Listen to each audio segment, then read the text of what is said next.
des porteurs de troubles spécifiques d'apprentissage, des maladies génétiques, des déficits sensoriels ou intellectuels, des troubles de la sphère autistique, des adultes aussi, souffrant de séquelles d'accidents vasculo-cérébrales, de traumas crâniens, de maladies neurodégénératives. Tous mes patients sont adressés par un médecin, reçus sur prescription médicale. Des enfants, notamment, devraient être pris en charge dans des instituts publics, mais ne le sont pas. Ils arrivent au libéral, faute que ces organismes publics soient suffisamment pourvus de postes. En moyenne, l'activité hebdomadaire, pour moi, c'est 50 rendez-vous par semaine. Maître de stage, je peux aussi recevoir des étudiants en orthophonie qui, au cours de leurs 5 ans de formation, doivent se former à la pratique libérale. Ces orthophonistes de demain, si elles choisissent de ne pas se vacciner, ne valideront pas leur année d'enseignement.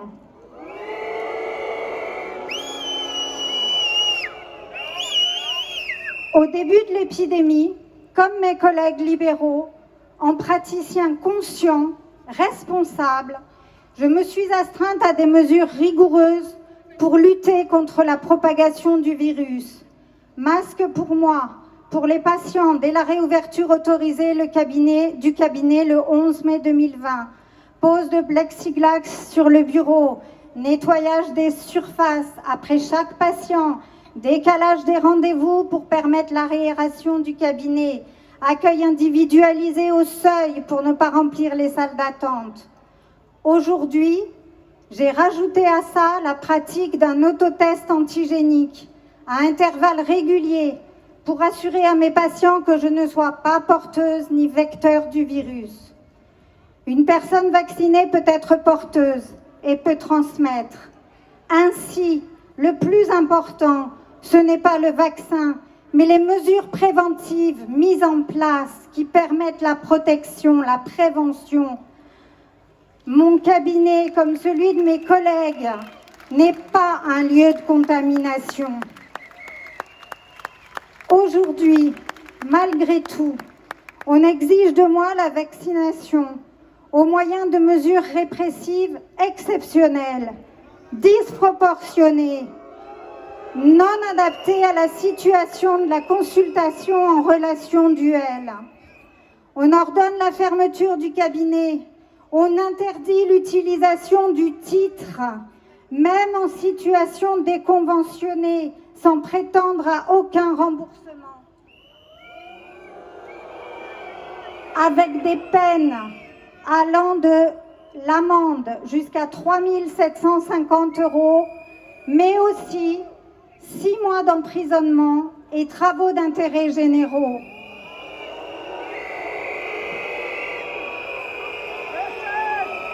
Nos dirigeants nous traitent comme des malfaiteurs. En m'obligeant à fermer, je perds tout. Mes patients, cette relation unique qui nous lie sur le chemin partagé de l'aide pour surmonter un handicap. Je perds mes revenus, le bénéfice d'une retraite à taux plein. Je n'aurai pas de chômage. Ma survie professionnelle, personnelle est mise en cause. Mais pas que. Qu'advient-il de mes patients? L'accès aux soins orthophoniques est déjà problématique sur tout le territoire. À l'évidence, ils ne retrouveront pas de spécialistes pour la suite de leur prise en charge. Il aurait fallu un gouvernement responsable et soucieux de la santé publique me transmettre des instructions afin que mes patients ne se trouvent pas victimes de cette décision de politique sanitaire. Mais rien.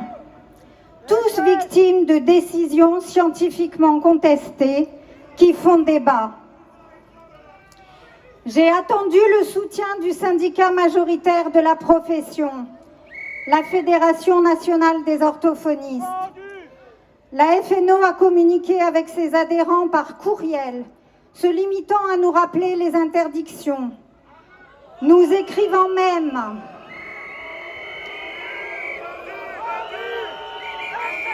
Nous écrivons même, et je cite, « La FNO s'est toujours positionnée pour une vaccination large, contribuant à lutter contre cette crise sanitaire sans précédent.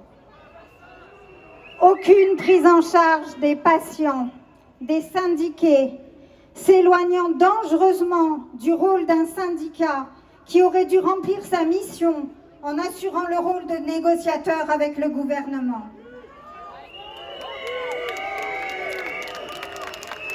Alors, si je laisse de côté l'aspect personnel, l'aspect destruction du système de soins, et que j'observe la gestion humaine de cette crise, je ne peux que relever la mise en place de mécanismes de peur, d'isolement, d'infantilisation, de culpabilisation, et pour finir, la triste division avec l'extorsion du consentement ou la désobéissance.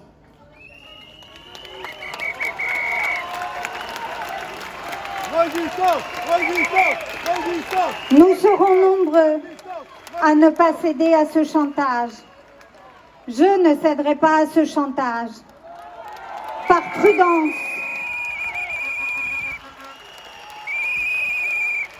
prudence, parce que je trouve sage d'attendre que ce vaccin ne soit plus dans une phase d'expérimentation, ni avec une autorisation de mise sur le marché conditionnelle. Je ne céderai pas à cette injonction vaccinale, car le consentement de la personne est absolument essentiel, que la personne doit être libre de décider sans intervention de quelque élément de force, de fraude, de contrainte, de supercherie, de duperie ou d'autres formes de coercition.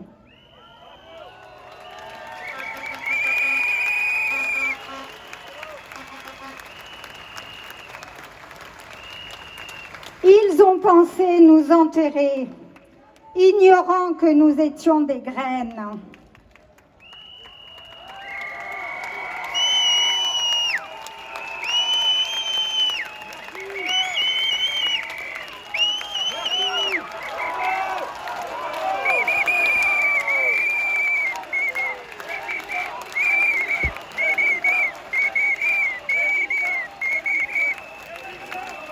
Liberté! Liberté!